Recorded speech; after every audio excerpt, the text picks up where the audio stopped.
May 22nd, 2014. From El Cajon, California, this is episode 48 of You Can Bet on That. Hi, everybody. Welcome to You Can Bet on That, a podcast for the recreational gambler.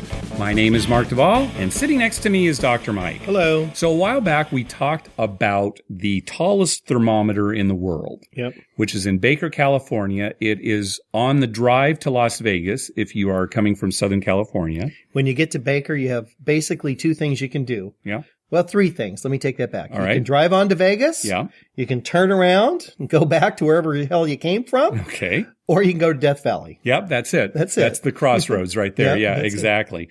And they've got the tallest thermometer in the world. We talked about how it's not really a thermometer. No. It's not like a big thing full of mercury. It would be good if it was. I'd love that. It's just a display, a very tall, 134-foot display that shows the temperature and lights that move up. The lights move up as the temperature. As the temperature There's moves probably up. some tiny thermometer that, Just some little tiny thing some that's little hooked up thing, to, and right? some guy looks at, oh, it's 85. Okay, light it up to 85. He just manually does it. Yeah, that's probably it.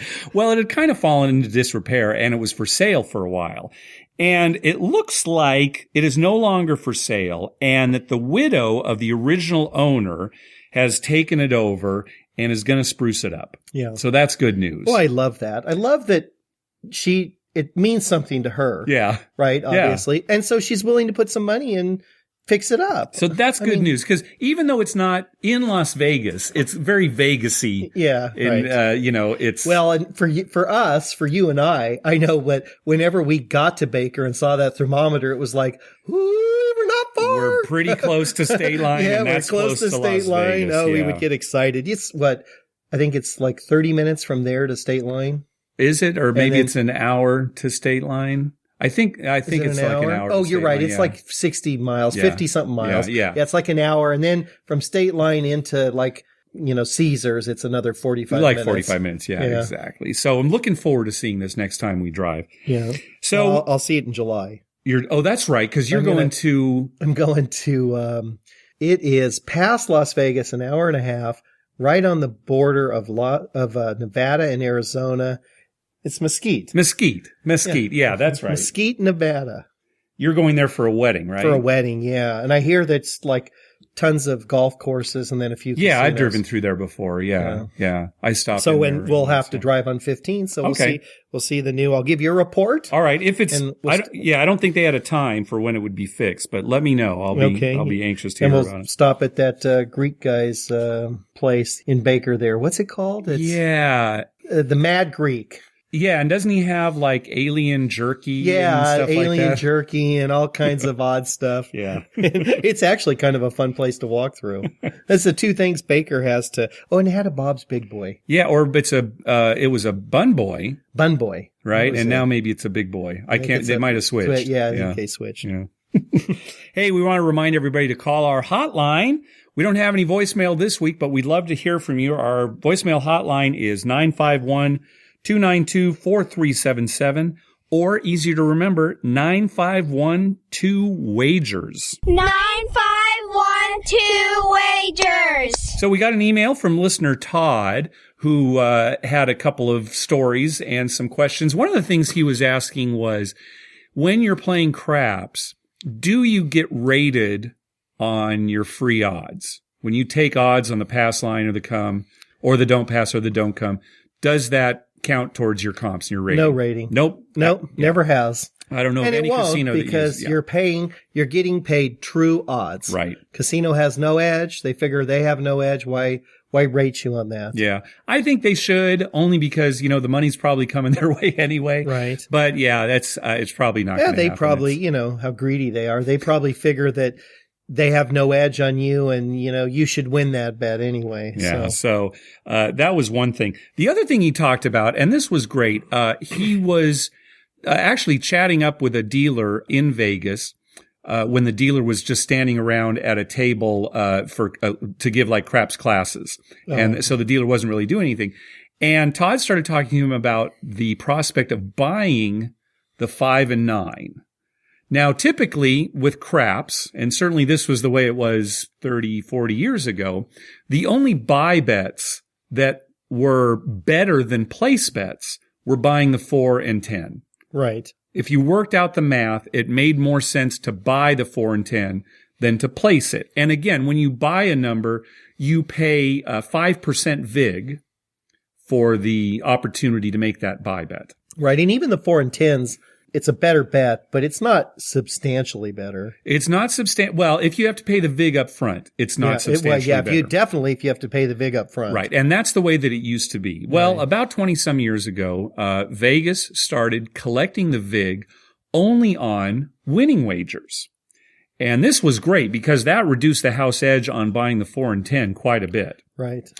Well, something that wasn't talked about too much at that time was, what about some of the other numbers? Since the VIG is only being collected now on winning bets, would it make more sense to buy the 5, 6, 8, and 9 instead of placing them? Right.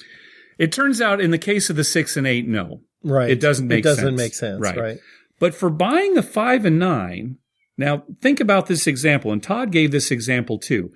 If you are paying the VIG only on a winning bet, okay, and you make a $20 wager on the 5, okay, and that's a buy bet. If the 5 comes up, you get paid 3-2, which is the true odds of rolling a 5 before a 7. Right. So you'll get $30, and then they'll collect $1 for the VIG, because $1 is 5% of your $20 bet. Of your $20 bet. Okay? Correct. So you made a $20 buy bet, and you got $29. Right. Okay? Mm-hmm. If you had made a $20 place bet, you're going to get 28. Yeah. So it's $1 better. So, why not do it every time? If you're betting at least $20, Right. I think the cutoff is around like 16. That just presupposes that they collect the VIG on winning bets only. It has to be on winning bets only. Now, I don't know if you remember this, but years ago, you and I were playing at Luxor. And it was when they had just started collecting only on winning buy bets. Right. Right. I remember this. And I actually said, okay, I'd like to buy the 5 and 9 now. Right. And the dealer said, oh, in the case of the 5 and 9, we collect the VIG up front. Right. Yeah. So they actually had different rules. It was only on the 4 and 10 that they collected the VIG on winners. Right. And the 5 and 9, they didn't because they didn't want you to make that. They didn't want you. Yeah, exactly. They didn't want that. They wanted more money. Because that extra $1 was going to break. Why did they make the rule that they only collect the VIG on winners if, I mean, that that's helped why the Excalibur's still there today.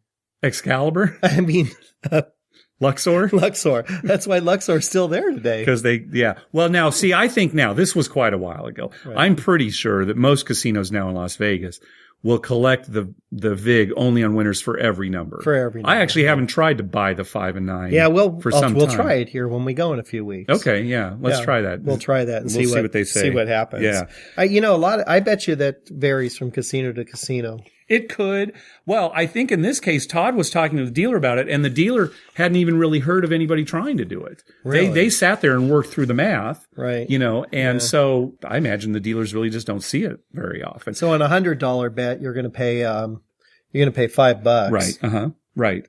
And so $100 place is going to pay $140. Right. And $100 buy is going to pay $150 minus your $145. $145. Yeah. Yeah. Substantial difference. Yeah, I agree. I think the reason that you don't see it happening too much is because as in the history of craps, 4 and 10 have been the buy numbers.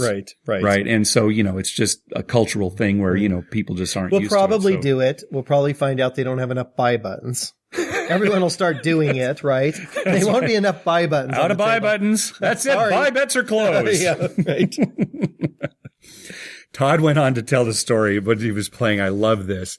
He was playing at a table, and there were some novice players there. This is the only excuse that they get for this, is that they were novice.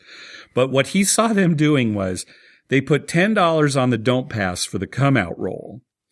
And then when a point was established, they moved their $10 bets onto the pass line. They wanted to be at a disadvantage at any cost. That's right. So as soon as a point was established, like say a 5, they thought, well, now we've got the edge on the casino. Let's move over to the pass line where they have the edge on us. Where they have the edge on us. Yeah. They should have just been over. Took their spanking and left the casino. Why fool around? Again, they were novices. I think in this case, really, if you saw somebody doing this, I think the dealer should speak up. Right. And at least, and then if the player says, oh, no, this is the way I like to play, then the dealer can shut up, right? But, probably it would be a situation, thank you. I think that's when a dealer should step in. I wonder what they were thinking, though. What went through their mind?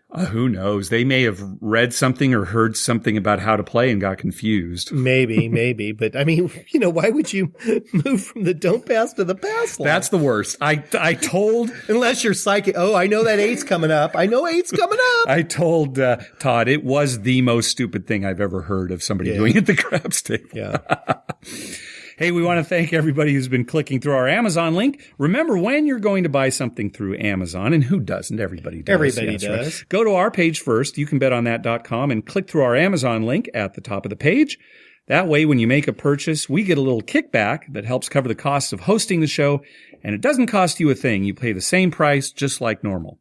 Hey, we're going to Vegas. Yep. We really are. June 6th, 7th, and 8th. Yeah, we talked about it last time. But it's really June 7th. It's only June 7th, especially for me. Yeah. Because I'm coming back on I'll be there flight. a little bit, half a day on the 8th. Yeah. But we're getting there late on the 6th. Yeah, so we're getting there late on the 6th, which is a Friday.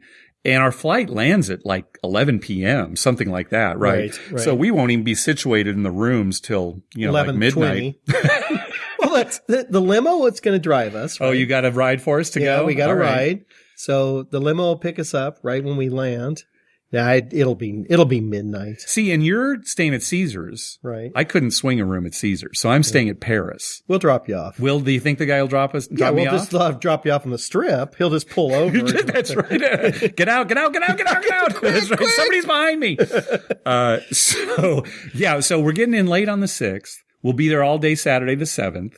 Yeah. And then I'm leaving. My flight is like 7:30 in the morning on Sunday the 8th. So I'll be out of there right away. Wonder if I should even go to sleep Saturday night. No, there's no reason to sleep. I mean, we wouldn't sleep normally anyway. Yeah. All right. I'll think about it. Okay. So I have a $500 dinner. Oh, okay.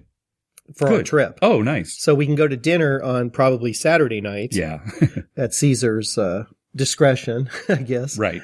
We should try that Gordon Ramsay over at Paris. I've heard a lot of good things about it. If they'll take the $500 complimentary dinner. Oh, okay. Because you never know. Oh, some of those restaurants name restaurants. They won't take the total rewards or any of those comps. Yeah. So we'll have to check on that. But otherwise, the steak place at Caesar's is good too. Yeah. Okay. Let's plan on that. And I may go on the high roller, the big Ferris wheel now that's there at the link. Okay. Because we got to do it at least once. Got to waste a few minutes on that. Maybe at night because, Yeah, you've never seen Vegas at night. All right. And we're also there during the World Series of Poker. Now, obviously, we're only there for one day, so we're not going to play in any tournaments. But I would like to head over to Rio and just kind of we definitely will do get the sense, take in the whole milieu. My brother will be there and my wife. So the four of us will head over there for that. Good. Okay. And we should spend a little time gambling, maybe playing some craps at Caesar's. We might do that too. Yeah, that's something to keep in mind. Let's pencil that in. Yeah, we'll pencil that in. And maybe we'll do that. So anyway, we'd love to see anybody who'd like to meet up with us.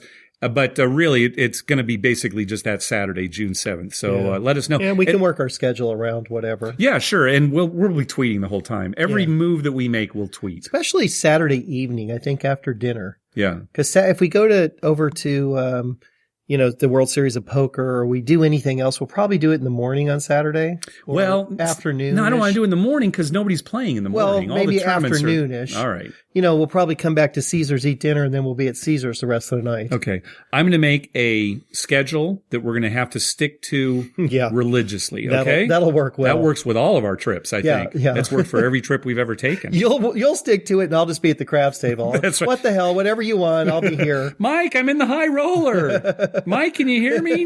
Shut up. I'm shooting. So the Downtown Grand is a relatively new casino, downtown Las Vegas. It's where the old Lady Luck was. Right. Right. And when it opened, one of the things that gamblers were looking forward to was the promise of street dice. They were going to have street dice, right? So you had these visions of, guys lined up on the street and throwing the dice against the wall and, wads of money being exchanged, and like just randomly being exchanged. Yeah, right, exactly. Well, they finally have introduced street dice at the Downtown Grand. Okay. And it's not quite what you've envisioned. Is it played on a craps table like a normal table? Oh, no. But you're also not actually throwing it against the wall of the casino. Okay. Yeah. It's like that. What it is it's this kind of like this big box that is painted to look like brick all around, right? Right. Like you're in an alley. Right. And there's a table at one end where you make your wagers, and then you throw the dice into this big box, like you're throwing it in an alley against a wall. Okay. And is everyone playing together or? Yes. Everybody's playing together. Yeah. Yeah. It's just like you're taking turns rolling the dice into the box. Right. Exactly. Yes. Okay. And what it is a very simplified version of craps. Okay. Okay. There are only 2 bets on the layout for you to make. The basic bet, which I don't even think has a name. We were looking at this and it's just a basic bet. Think of it as like the pass line bet. Right. Okay. But it's just a basic bet. And then there's a side bet that we'll talk about in a little bit. Okay.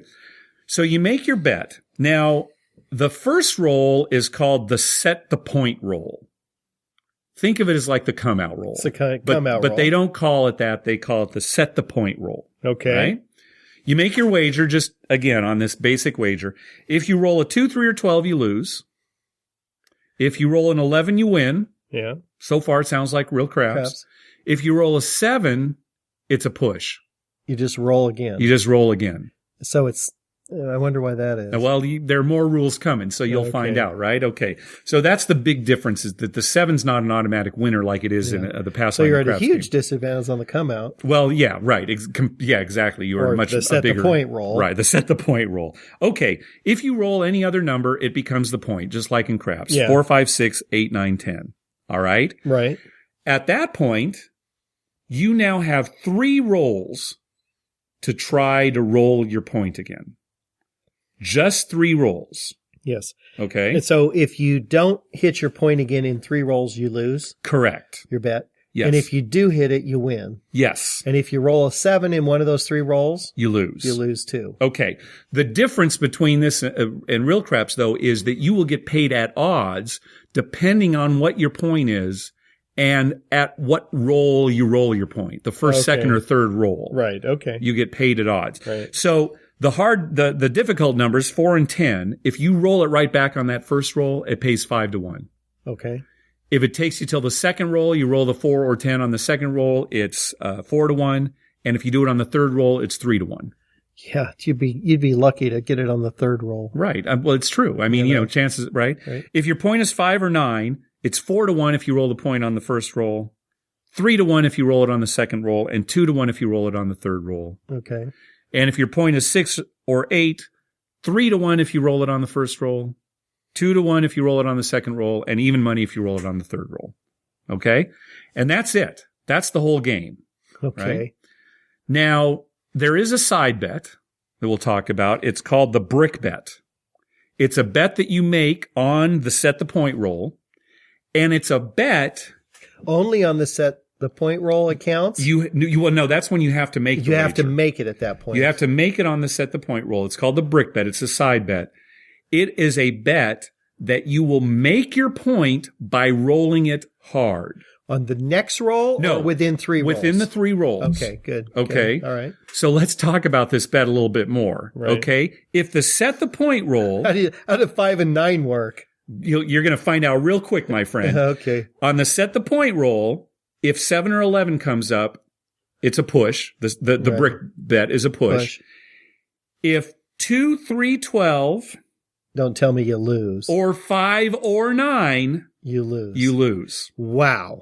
Okay. Wow. So you have to get past that set the point roll with a point that you can roll hard. You're right. You either have to roll a 4, a 6, 8, or 10, or a 7, 11 just to push. Just right. Exactly. Yeah. And then once you get past that, then you have to make it again hard. You have to make it again hard. Okay. So you are throwing your money away big time if you make that bet. It turns out it's about a 6% edge. Yeah. Okay. But yeah, That's a pretty big edge.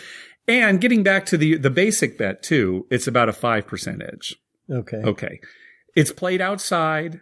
It's kind of novel. It looks like it's it played might, outside. Yeah, right. So it's played outside. So even though you're not actually throwing it against the wall, you are outside playing it. Street dice, right? Yeah, right. Okay. I think this game is doomed. Yeah. Not just because of the long odds, but here's the problem. I think that basic bet loses so often. Right. Sure, when it wins, it might get paid at odds. If you have a hard point, you roll it. It's going to lose But think of how often it loses. 2, 3, 12, an automatic lose. A 7 out in 3 rolls within the 3 rolls is an automatic is a lose. And if you don't roll your point or a 7 in 3 rolls, it's a lose. In 3 rolls, it's just not enough. How many times have you been at a table and I've turned to you and said, God, this guy's having a good roll. I wish he could make his damn point. Right. Because his point will be 5 and he'll roll 3 8s and 2 6s and some few craps and everything. And you're just thinking, come on, roll the point. Yeah. So I just do not see this game taking off. I think the problem for craps players is, just like you said, they're not going to enjoy it. It's like, what? Right. And for novices that they're obviously trying to appeal to, there are too many losses. Right. They're going to lose their $20 really quick. With most table games, there's usually a basic bet that appears to be 50-50, at least to the player. It's like, half the time I win, half the time I lose. Right. And then it's the side bets that only win every once in a while. Right. But there's so many ways to lose this basic bet. They could keep the side bet. You know what they could do? They could make it from 3 rolls to like 6 rolls, and then have the odds something like, well, if you roll it in the first or second roll, you get 5-1, third or fourth, 4-1, and fifth or sixth. Yeah, they and could tweak it. I don't know how the math would work out on that for their favor. I'm sure it'd still be in their favor, but at least you'd have 6 rolls. It seemed like your money sat there for a while. Even then, I think that would doom the game too, because then you've got all these rolls that are meaningless. That's true. My point's 5. I rolled a 9. Yeah. Nothing happens. Nobody's affected. Right. Nobody wins or loses. It could be boring. Okay, another roll. Oh, it's a 4. Do they have a stick guy that gives the dice back? Yeah, it's like one of those long poles with a grabber at the end, because it actually is kind of on the ground that they pick up the dice and give it back to the shooter. Yeah. Oh God, that sounds like torture. Yeah, sounds like torture. So, but for Vimp, we'll have to go check it out at least. The only way this is going to go, is if they've got semi-naked girls dancing around behind the wall or something. That's the only way. It'd be outside. I don't think that's going to fly. I don't think they'll. You don't think they'll? I don't think it's going to happen.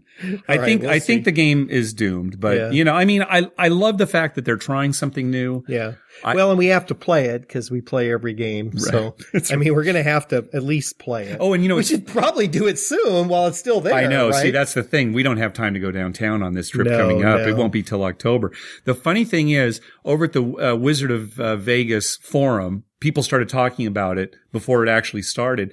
And it just so happens when it premiered just this last week, Michael Shackelford, the Wizard of Odds himself, was the first player there to try it out. So he actually rolled the first one. And he said, there were some, like one dealer at one point, like a hard way was rolled, but it wasn't the point. And the dealer started to pay the brick bet. Oh, okay. But then there was a pit boss there who said, no, it's got to be the point, that kind of thing. So. Oh, God. I wonder who thought of that. Who knows? I mean, that is a good question, but I don't know. I think it's doomed. Yeah. All right. We got an email from friend of the show, Miken. She was talking to some people, and the subject turned to gambling. She was talking with a couple of people, one of whom she said played some professional poker. Okay. So this guy spent some time in the casino. But she asked him, hey, if you had a couple of gambling-related questions to ask Mark and Dr. Mike, what would they be? So here are the questions that they came up with. Number 1, how much money do I have to gamble for the casino to change my odds? Now, if the question really is to change the odds of a particular game, you'd have to have a ton of money. I mean, you'd have to be throwing around like $1 million or something to actually. You probably have to do more than that, I bet you. Yeah, I bet you $1 million wouldn't do it. I mean, you'd have to be some guy who, here's my $10 million bankroll. I'm going to play this weekend. I want to change, blackjack rules. And then you might be able to get him to sway that a little bit. Right. Now, I know there was people might be familiar with this story of this gambler, Don Johnson, who did actually go into casinos and make deals with them. But I think a lot of that was based on comps and loss rebates and things like that, Right, saying, right. okay, Yeah, he I'm did. going to play for this amount of time. I want 20% back on Right. losses, that kind of Right. thing. Right. Yeah. He asked for a lot of comps. is what Right. he Now, did. I don't know if he actually got them to change any rules, like, okay, I want you to hit, not hit soft 17 or something like Right. that. But I mean, the short answer to this question is, most of us don't have enough money to actually have them change Right. the odds. Now, having said that, there are games within a casino where the higher limits have better rules, Right. right? I mean, there are plenty of times where you go into a casino and, the $5 blackjack table is, 6 to 5 and hit soft 17. And then if you find a $25 table, well, maybe that's double deck, 3 to 2, Right. stand on soft 17, different, so Right. that, that can happen. Yeah, they're catering to the bigger bet because they still know they're at an edge. Right. Even with video poker, I know, like at Caesar's Palace, you can find a 9-6 jacks or better, but only in the high limit Only room. in the high limit room. Right, exactly. Right. So, in that case, I guess you could say maybe the rules are changing, but it's the casinos. They've made the decision up But what front. about that day of the year when they give everyone that free 7? Oh, yeah, that is nice. Where sometime I think in August or something, you go in and everybody gets like this little token where they can have a free 7 at the craps table. Yeah. And then when a 7 comes up, you use that token, and then the 7 doesn't count. It's like a mulligan in Yeah, golf. I want to make sure everybody knows here that we're joking. All right? I know we had the April Fool's show and we played it straight. There is no such thing As a free 7? as a free 7. God, it'd be great if there was. The reason we bring it up, there's a book that you and I read years ago yeah. about a casino host who had told one of his players that, you get a free 7 today. And he was, kind of in a serious manner. Yeah, and the player actually tried to use it at the craps table. I mean, it's ridiculous. If you had a free 7, you'd throw all of your money out there Right. on the table, right? And Right. all right. And just wait for that 7 to come up. Yeah.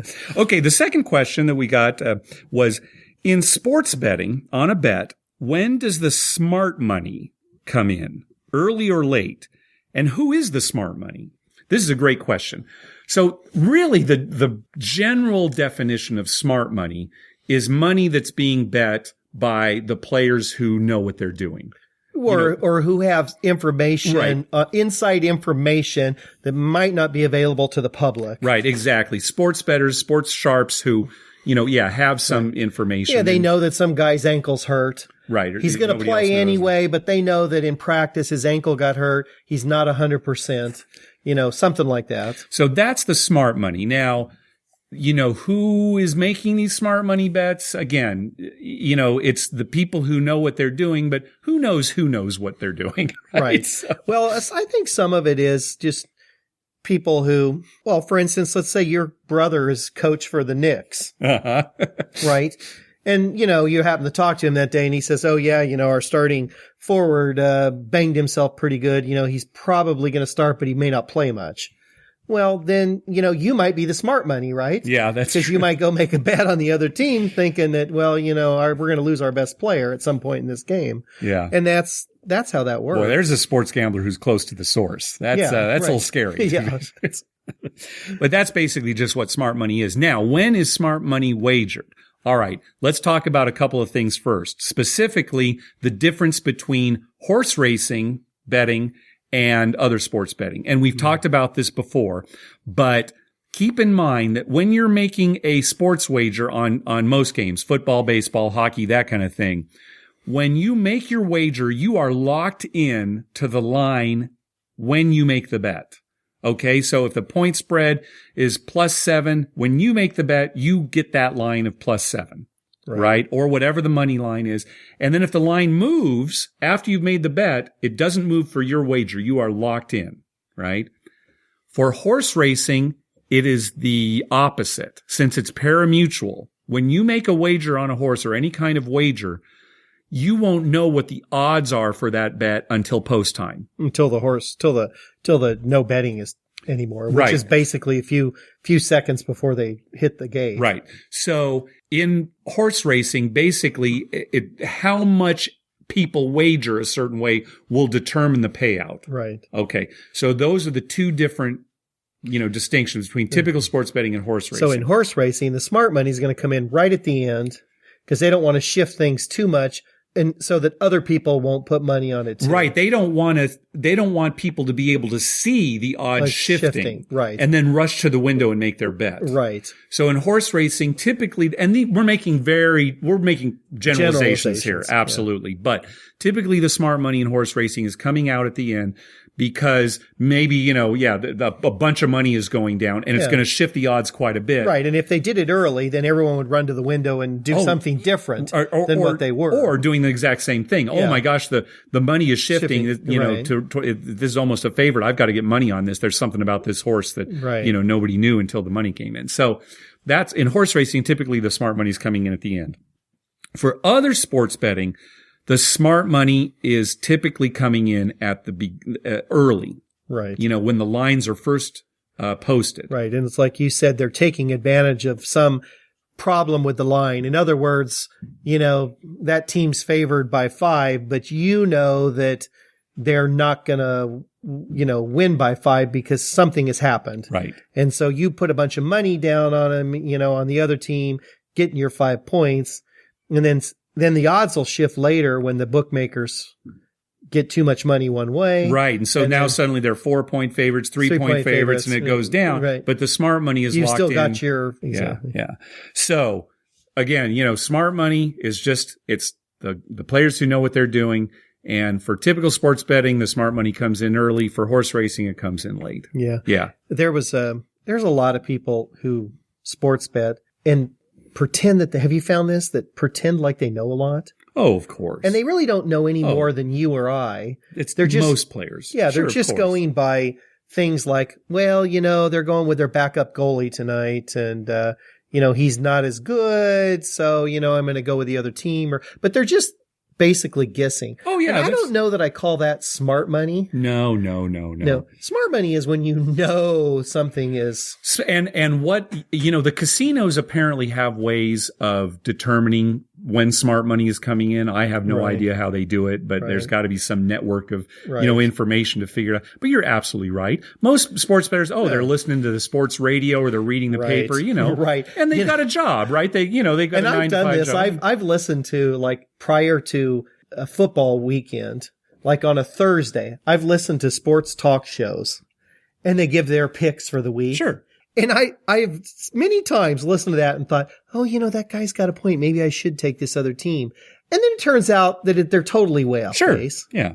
I mean, they're just blowing hot air like I would be blowing hot air. Well, and then you would think that they'd know more about it because that's their job, right? That's all they talk about and think about all day, right? No, yes. But it's not. They don't. I've always wondered too, when it comes to, we've got some sports betting locations in Tijuana. Right, south of us.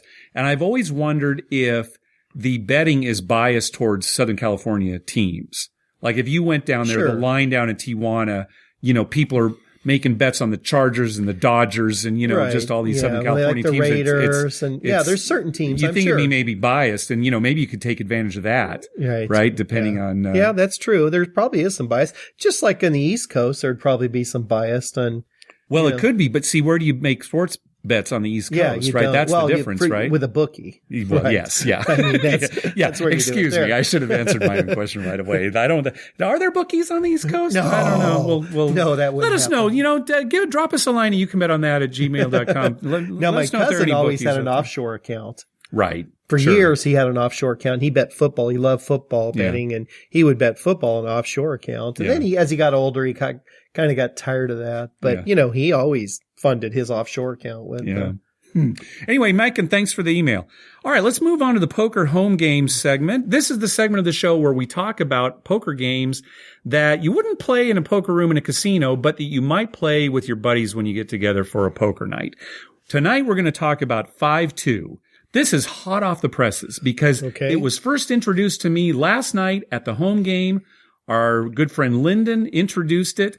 He wasn't quite sure about the rules as he was explaining the game. But where did he find out about it? He supposedly read about it in a book. But we got it nailed down to the exact rules, at least the way we played it. You looked it up? No, but it played well enough that we played it several times. And so this could or could not be the right way to play it. Right. It just worked out well. If it even is an official game. I couldn't find anything about it on the internet or anything. But anyway, 5-2, here's how it works. It's a blind game.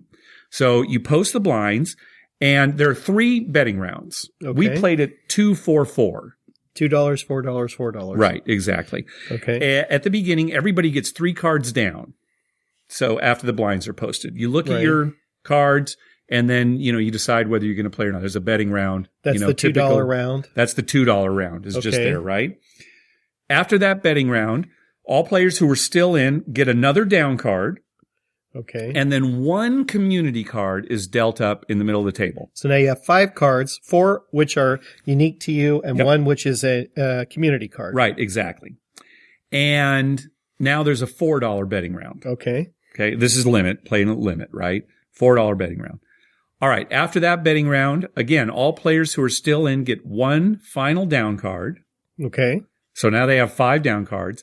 And then a second community card is dealt face up in the middle of the table. 2 community cards. Yep, exactly. A final betting round. All the players make their best 5-card hand using 0 or 2 of the community cards. Oh, okay. So this is not like an upside down Texas Hold'em. Okay. Okay. If you use one of the community cards, you have to use them both. Okay. You can't just use one. You either have to play your 5-card hand, right? Or you have to play 3 in your hand and 2 of the community cards. Yeah, exactly. Okay. And that's it. All right. It played well. We played it high-low declare. All right. Which that's probably a good way to play very that. well, right? And I mean, that's as simple as it is. As we played a few rounds, we thought, this might play better if we played it $2, $4, $6. Okay, yeah. Because the 3 betting rounds kind of threw us. Right. It was like, there's only one $2 round, and then the pots weren't quite as big. Right. Because only the 3 rounds. So next time we might play it $2, $4, $6. Okay. But it played very well. And the high-low declare became interesting because I'll give you an example. On one of the hands, the 2 cards out there were like Jack Deuce. Okay. Right. And one of the players, I think, folded his hand. He had like 6, 7 ace in his hand. And then, I don't know, a couple of high cards. Right. And people were saying, why didn't you stay in for low? Because you would have been playing, like, if you used the cards on the table, you'd play Jack, 7, 6, 2 ace. Right. Which is one way of thinking of it. But then if another player just has like a 10 high in his 5 hand, cards. Right, he beats you. Yeah. So there was a lot of discussion about, what are good hands to play, that kind of thing. Right. We did not see huge hands. I think I won one with just 2 pair. Yeah. See, I like games like that. Yeah. I favor games where you don't need huge hands to win. Yeah, right. It seems like there's more poker play. A lot of home games that we talk about have wild cards or so many cards out there that, the winning hands are 4 of a kind and straight flush and stuff like that. It just doesn't seem as much poker into that. But like I said, it played very well, and so I'm sure that we're going to play it again. I suppose you could put a wild card in this as well. Oh, you could. Well, you could do that in any game, right? But you'd say you could do wild cards going both ways. The 2 cards that are up, highest one is wild going low. That's true. Lowest one is wild going high. Yeah. Right? Yeah, that is interesting. And then you don't have to use them. Again, it played well without wild cards. As far as strategy goes, since everybody has 5 down cards, you really can't tell what people have, right? They could have a made hand just right there, right? Sure. So, as far as starting hands go, again, you start with 3 down cards.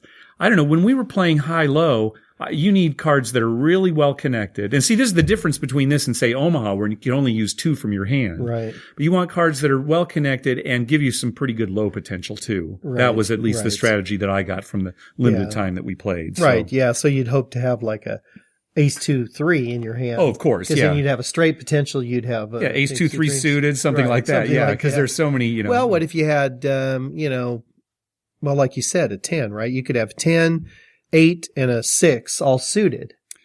Yeah, I don't like that. Think about that, because if one high card comes up, if one face card comes up of the 2, you're looking pretty good low with a 10. If you don't go above that. No, I disagree. I think that 10's way too high to think about low. So what, 8? With 3 cards? No, I mean, you want it, like if you had like ace, deuce, king, something like that, right? Because the ace deuce is good for low, ace king maybe for high, or a pair of aces but the with ace deuce. Deuce could mean nothing if the top hand is, got a jack in it or a queen. I can't see. No, I don't. No, I think they've got to be better connected than that. 8, maybe 7. All high cards, or maybe if all 3 were 7 or lower, something like that. We'll have to play it enough to get a feel for it. Yeah. But anyway, so that's the game, 5-2. If anybody else has a home game they'd like us to talk about on the show, drop us a line at youcanbetonThat@gmail.com. Also, on the left-hand side of our homepage, under categories, there's a link called Poker Home Games. Click on that, and it will take you to a page that lists all the home games we've talked about and the episodes on which we talked about them. All right, that's going to do it for this episode of You Can Bet on That. Be sure to download our app for your mobile device. You'll get access to all our episodes, quick links to contact us via Twitter, Facebook, email, and our voicemail hotline. And you'll get bonus audio. On the bonus audio for this episode, we talk about how greedy casinos are. Yeah, we've got a lot to say about that. Yeah. With our app, you'll also get TV listings showing all the gambling-related shows coming up within the next 2 weeks. I update those listings every Wednesday using a program I wrote myself to search through all the raw American TV data. The bonus audio and the TV listings are only available on our app. To download it, go to our webpage, youcanbetonThat.com. And on the left-hand side of the page, click on the link that says how to download our app. We have a link for Android devices and another one for iPhones and iPads. We'd love to hear from you. Like we said, give us a call on our voicemail hotline at 951-292-4377. That's 951-2-WAGERS. Or you can email us at youcanbetonThat@gmail.com. Also, follow us on Twitter at YouCanBetOnThat. We always tweet when we're in a casino or on our way to a casino, and we'd love to meet up with you. Like us on Facebook at facebook.com/YouCanBetOnThat. And finally, head on over to iTunes and write a review on us. When you do, it helps us get new listeners. So we're going to have one more episode before our trip. Okay. So we'll talk about it again next time, too. But again, we're going to tweet the whole time we're there so that everybody knows where we're at. What else you got? Well, I got 2 final things to say. Number one, I'm excited about this 5-2. Yeah. Because I wasn't here when you played it. No. But it sounds like a good game. It sounds like a game I'd like. And it's new. I haven't heard of it before, so I'm excited about that. And number 2, my 8-year-old daughter said to me the other night, she was talking about craps. And I said, well, when you're 21, I'll take you to casino. We'll play craps. Okay. And she said, well, shouldn't I learn how to play it first? And I thought to myself, I have been negligent with my daughters. Yeah. They should already know how to play craps. It's true. You've got your own table. How do they not know? Right. I mean, even though they can't go to a casino, they should still be able to play craps. Exactly. You had a blackjack game in high school. Yeah, I did. Yes. Yeah. So my daughters can have an illegal craps game in grade school. Oh, that'd be great to have them kicked out. For playing street craps, right? That's out there. No, we're going to play the downtown grand rules of street craps. Shut up, Billy. Just roll. Oh, good. Well, yeah, I'm glad you liked 5-2. It was funny. We were giving Lyndon a hard time when he was trying to explain it because, he was trying to remember all the I could see Lyndon trying to explain it. But once we got it down, it's like, hey, this works. This actually is a that's good not game. a good game. That's not a bad thing. It sounds good. Yeah. All right. Thanks for listening, everybody. Good night.